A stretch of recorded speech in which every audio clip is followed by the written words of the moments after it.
สบายดีทุกคนอ่ะมาแต่บ้านก็เสีย100,000มาคิวรถมามุกดาหารก็70,000ถึงค่ารถถึงค่าลงทะเบียนมาไทยมาฝั่งลาวอีกก็มาหาไทยอีกฝั่งลาวก็200ได้พี่น้องเด้อเสียค่าใช้จ่ายแต่ละนี่มาฝั่งไทยอีก300ค่าใช้จ่ายมาไทยมันหลายเด้ออืม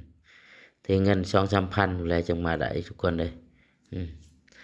มาฮอดบกสมุกดาหารก็ขึ้นรถ1,000ทัวร์101660 บาทนั่งสบายชมวิวธรรมศาสตร์สวยสดงดงามพอรถแล่นเหยียดขาสบายเลยเฮานอนก็สบายอ่ะสบายมีน้ำให้กินมีขนมมีนมพร้อมสะดวกสบายเลยมาเขาก็แหวะแล้วแต่ละ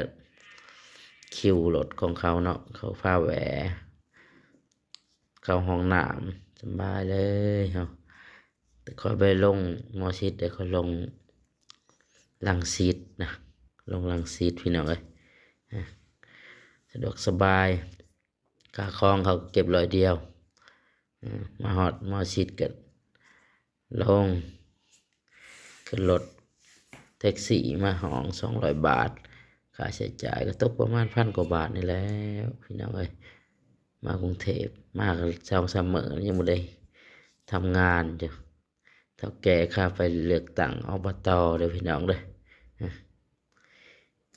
อีกประมาณวันจันทร์วันอังคารแล้วสิได้เปิดเฮ็ดงานนะกินเงินเก่าก่อนเงินเก่าก็สิหมดเลยเมื่อบ้านจ่ายหลายเนาะ